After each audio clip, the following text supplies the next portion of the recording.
എല്ലാ പ്രിയപ്പെട്ടവർക്കും എൻ്റെ ഹൃദ്യമായ നമസ്കാരം. ഇക്കഴിഞ്ഞ ക്രിസ്മസ് പരീക്ഷയ്ക്ക് കേരള പാഠാവലിയും അടിസ്ഥാന പാഠാവലിയും എല്ലാ പ്രിയപ്പെട്ട കൂട്ടുകാർക്കും നന്നായി എഴുതാൻ കഴിഞ്ഞു എന്ന് എന്നെ പലരും അറിയിക്കുകയുണ്ടായി. വളരെ സന്തോഷം. എല്ലാവർക്കും എൻ്റെ ക്രിസ്തുമസ് ആശംസകൾ, അതോടൊപ്പം പുതുവത്സര ആശംസകൾ കൂടി നേരുകയാണ്. അതോടൊപ്പം എൻ്റെ ഈ വീഡിയോ കാണുന്ന എല്ലാ കൂട്ടുകാരും പലപ്പോഴും ചോദിക്കാറുണ്ട്, വീഡിയോയുടെ ശബ്ദം, അതിൻ്റെ ക്വാളിറ്റി, ഇത്രയും നല്ല ശബ്ദം കിട്ടുന്നത് എങ്ങനെയാണെന്നൊക്കെ പലപ്പോഴും കൂട്ടുകാർ ചോദിക്കുന്നത് എനിക്ക് മനസ്സിലാക്കാൻ കഴിയുന്നുണ്ട്. യൂട്യൂബിൻ്റെ വർക്കുകൾക്ക് പുറമെ ഒരു ഹോം റെക്കോർഡിംഗ് സ്റ്റുഡിയോ കൂടിയാണ് എൻ്റേത്. ധാരാളം വർക്കുകൾ പുറത്ത് നമ്മൾ ചെയ്യാറുണ്ട്. നമ്മുടെ സ്റ്റുഡിയോയിൽ ഉപയോഗിക്കുന്ന പ്രധാനപ്പെട്ട ഉപകരണങ്ങൾ ഞാൻ നിങ്ങളെ ഒന്ന് പരിചയപ്പെടുത്തുകയാണ്. എൻ്റെ സ്റ്റുഡിയോയിൽ ഏറ്റവും അടുത്ത സമയത്ത് പുതുതായി എത്തിയ ഒരു താരത്തെയാണ് ഞാൻ നിങ്ങളെ പരിചയപ്പെടുന്നത്. എൻ്റെ തൊട്ടടുത്തായി ആ താരത്തെ നിങ്ങൾക്ക് കാണാൻ കഴിയും. അതിൻ്റെ വിശേഷങ്ങളിലേക്ക് നമുക്ക് കടക്കാം.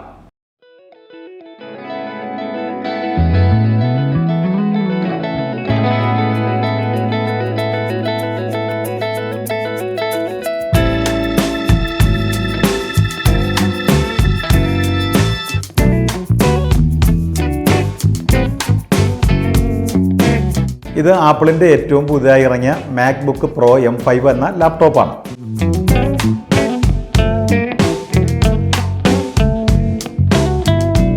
ഇതിൽ 16 GB റാമും 512 GB SSDയുമാണ് വരുന്നത്.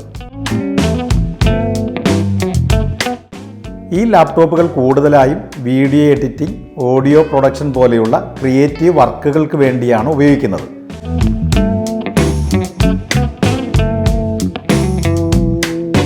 ഇനി നമുക്ക് നമ്മുടെ സ്റ്റുഡിയോയിൽ ഉപയോഗിക്കുന്ന മൈക്ക് ഒന്ന് പരിചയപ്പെടാം. അതായത് ഓഡിയോ ടെക്നിക്കയുടെ ഒരു മൈക്കാണ് നമ്മൾ ഉപയോഗിക്കുന്നത്. വളരെ നല്ല സൗണ്ട് ക്വാളിറ്റിയും മനോഹരമായൊരു ഡൈനാമിക് റേഞ്ചും ഈ മൈക്ക് നമുക്ക് നൽകുന്നു എന്നുള്ളതാണ് വസ്തുത.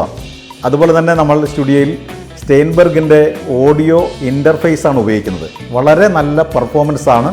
വളരെ വശ്യസുന്ദരമായ ഒരു ശബ്ദ സംവിധാനം നമുക്ക് പകർന്നു നൽകാൻ തീർച്ചയായും ഈ സ്റ്റെയിൻബർഗിന് കഴിയുന്നു എന്നുള്ളതാണ് സത്യം. അതുപോലെ തന്നെ മിക്സ് ചെയ്യാനായി ഉപയോഗിക്കുന്നത് ഓഡിയോ ടെക്നിക്കയുടെ ഹെഡ്ഫോണാണ്. മനോഹരമായ ഫ്ലാറ്റ് റെസ്പോൺസ് നൽകുന്ന ഒരു ഹെഡ്ഫോൺ കൂടിയാണിത്. നമ്മളെ അതിശയിപ്പിക്കുന്ന സൗണ്ട് ക്വാളിറ്റിയാണ് ഇത് പകർന്നു നൽകുന്നത്. പ്രിയപ്പെട്ട കൂട്ടുകാരെ, സ്റ്റുഡിയോയുമായി ബന്ധപ്പെട്ട വിശേഷങ്ങൾ നിങ്ങൾ ചോദിച്ചതുകൊണ്ടാണ് ഞാൻ സ്റ്റുഡിയോയിൽ ഉപയോഗിക്കുന്ന ഉപകരണങ്ങൾ നിങ്ങളെ പരിചയപ്പെടുത്തിയത്. എല്ലാവരും നന്നായി പരീക്ഷ എഴുതിയതിൽ വളരെ സന്തോഷം. എല്ലാവർക്കും ഒരിക്കൽ കൂടി ക്രിസ്തുമസ് ആശംസകൾ, അതുപോലെ തന്നെ പുതുവത്സര ആശംസകൾ കൂടി നേരുകയാണ്.